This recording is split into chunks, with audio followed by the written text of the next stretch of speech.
Jean, chapitre 7.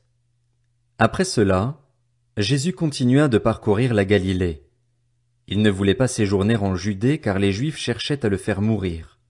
Or, la fête juive des Tentes était proche.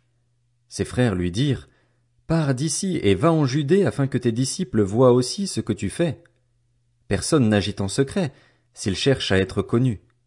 Puisque tu fais ce genre de choses, montre-toi au monde. » En effet, ses frères non plus ne croyaient pas en lui. Jésus leur dit, « Le moment n'est pas encore venu pour moi, tandis que pour vous, c'est toujours le bon moment. Le monde ne peut pas vous détester, tandis que moi, il me déteste parce que je témoigne à son sujet que sa manière d'agir est mauvaise. Montez donc à cette fête. Quant à moi, je n'y monte pas encore parce que le moment n'est pas encore arrivé pour moi. » Après leur avoir dit cela, il resta en Galilée. Lorsque ses frères furent montés à la fête, il y monta aussi lui-même, non pas en se montrant, mais comme en secret. Les Juifs le cherchaient pendant la fête et disaient, « Où est-il » Dans la foule, on murmurait beaucoup à son sujet. Les uns disaient, « C'est un homme bien ». D'autres disaient, « Non, au contraire, il égare le peuple ». Personne, toutefois, ne parlait ouvertement de lui, par crainte des chefs juifs. C'était déjà le milieu de la fête lorsque Jésus monta au temple et se mit à enseigner. Les Juifs s'étonnaient et disaient, « Comment connaît-il les Écritures, lui qui n'a pas étudié ?» Jésus leur répondit, « Mon enseignement ne vient pas de moi, mais de celui qui m'a envoyé. Si quelqu'un veut faire la volonté de Dieu, il saura si mon enseignement vient de Dieu ou si je parle de ma propre initiative. Celui qui parle de sa propre initiative cherche sa propre gloire, mais si quelqu'un cherche la gloire de celui qui l'a envoyé, celui-là est vrai et il n'y a pas d'injustice en lui. Moïse ne vous a-t-il pas donné la loi? Or, aucun de vous ne la met en pratique. Pourquoi cherchez-vous à me faire mourir? » La foule répondit, « Tu as un démon. Qui cherche à te faire mourir? » Jésus leur répondit, « Pour une seule œuvre que j'ai faite, vous êtes tous étonnés. Moïse vous a donné la circoncision, qui ne vient du reste pas de lui, mais des patriarches, et vous circoncisez un homme le jour du sabbat. Si pour respecter la loi de Moïse un homme reçoit la circoncision le jour du sabbat, pourquoi vous irritez-vous contre moi parce que j'ai guéri un homme tout entier le jour du sabbat?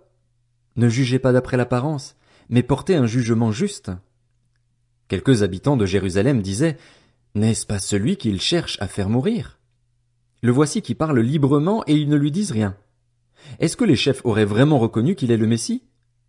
Cependant celui-ci, nous savons d'où il est, tandis que le Messie, quand il viendra, personne ne saura d'où il est. » Jésus enseignait dans le temple. Il s'écria alors, « Vous me connaissez et vous savez d'où je suis. Pourtant je ne suis pas venu de moi-même. Au contraire, celui qui m'a envoyé est vrai et vous ne le connaissez pas. Pour ma part, je le connais, car je viens d'auprès de lui et c'est lui qui m'a envoyé. » Il cherchait donc à l'arrêter, mais personne ne mit la main sur lui parce que son heure n'était pas encore venue. Beaucoup parmi la foule crurent en lui, et ils disaient, « Le Messie, quand il viendra, fera-t-il plus de signes miraculeux que n'en a fait celui-ci » Les pharisiens entendirent la foule murmurer ces propos à son sujet. Alors les chefs des prêtres et les pharisiens envoyèrent des gardes pour l'arrêter. Jésus dit, « Je suis encore avec vous pour un peu de temps, puis je m'en vais vers celui qui m'a envoyé. Vous me chercherez et vous ne me trouverez pas, et là où je serai, vous ne pouvez pas venir. » Les Juifs se dirent alors entre eux, « Où ira-t-il, pour que nous ne le trouvions pas? Ira-t-il chez ceux qui sont dispersés dans le reste du monde et enseignera-t-il les non-juifs? Que signifie cette parole qu'il a dite? Vous me chercherez et vous ne me trouverez pas, et là où je serai, vous ne pouvez pas venir. » Le dernier jour, le grand jour de la fête, Jésus, debout, s'écria, « Si quelqu'un a soif, qu'il vienne à moi et qu'il boive. Celui qui croit en moi, des fleuves d'eau vive couleront de lui, comme l'a dit l'Écriture. » Il dit cela à propos de l'Esprit que devaient recevoir ceux qui croiraient en lui. En effet, l'Esprit Saint n'avait pas encore été donné parce que Jésus n'avait pas encore été élevé dans sa gloire.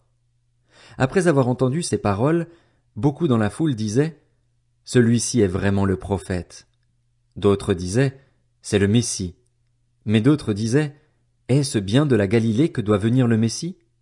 l'Écriture ne dit-elle pas que c'est de la descendance de David et du village de Bethléem où était David que le Messie doit venir? Il y eut donc, à cause de lui, division parmi la foule. Quelques-uns d'entre eux voulaient l'arrêter, mais personne ne mit la main sur lui. Ainsi, les gardes retournèrent vers les chefs des prêtres et les pharisiens, qui leur dirent: « Pourquoi ne l'avez-vous pas amené ?» Les gardes répondirent: « Jamais personne n'a parlé comme cet homme. » Les pharisiens leur répliquèrent: « Est-ce que vous aussi, vous vous êtes laissé tromper? Y a-t-il quelqu'un parmi les chefs ou les pharisiens qui ait cru en lui? Mais cette foule qui ne connaît pas la loi, ce sont des maudits. » Nicodème, qui était venu de nuit vers Jésus et qui était l'un d'eux, leur dit: « Notre loi condamne-t-elle un homme avant qu'on l'entende et qu'on sache ce qu'il a fait? » Ils lui répondirent: « Es-tu, toi aussi, de la Galilée? Cherche bien et tu verras que de la Galilée il ne sort pas de prophète. » Puis chacun rentra chez soi.